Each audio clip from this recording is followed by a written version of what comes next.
Welcome back to 97.5 WBFS.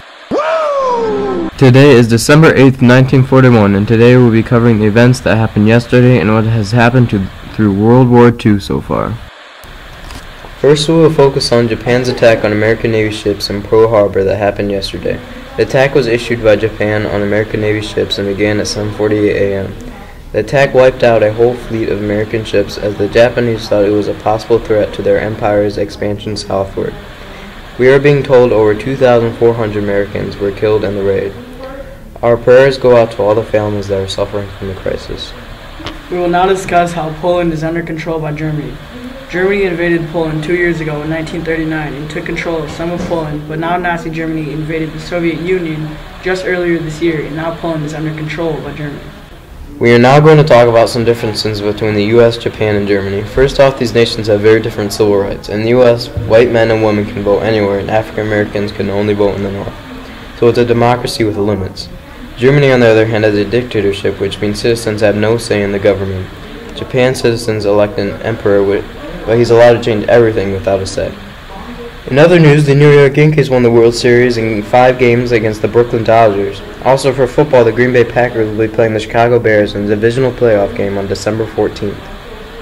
We will now briefly discuss the political instability after World War I. The end of World War I left Germany and some other countries with very unstable political systems. Many different groups were all competing, sometimes violently, to gain political power.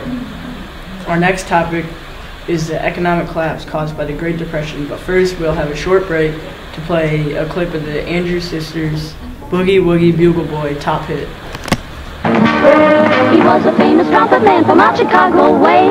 He had a boogie style that no one else could play. He was the top man at his craft, but then his number came up and he was gone with the draft. He's in the army now, a blowing reveille. He's the Boogie Woogie Bugle Boy of Company B. Welcome back to the 97.5 WBFS. Woo! You just listened to the Andrews Sisters hit Boogie Woogie Bugle Boy. We'll now talk about the economy and how it has grown over the years. A few years ago, when the Great Depression occurred, our economy went downhill.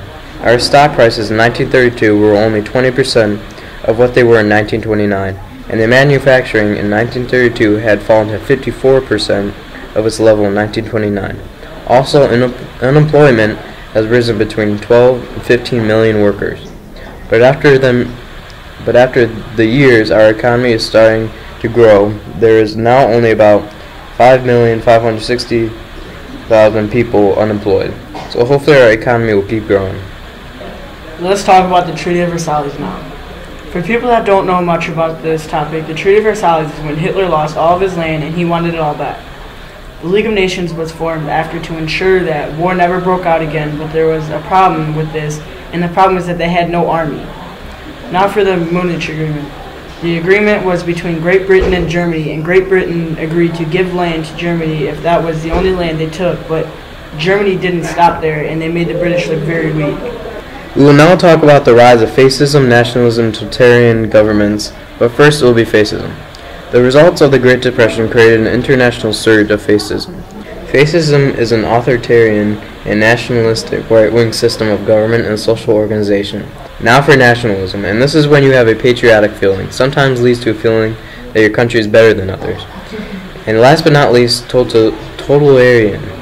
And a totalitarian government is a political system where the state, usually under control of a single political person, faction, or class, recognizes no limits to its authority and strives to regulate every aspect of public and private life wherever feasible. All 3 of these lead up to dictatorship. In World War II, it led to Adolf Hitler's and Mussolini's rule. And now for the German resentment of the harsh conditions imposed by the Treaty of Versailles and how it helped Hitler come to power. The Treaty of Versailles helped Hitler come to power for many reasons. Germany became broke because of war debts. This was the main problem, and there was not a lot of options. Germany also lost 15% of their land. Hitler came up to Germany and said he had an idea. Nobody else had an idea, so they had no other choice than to listen to him.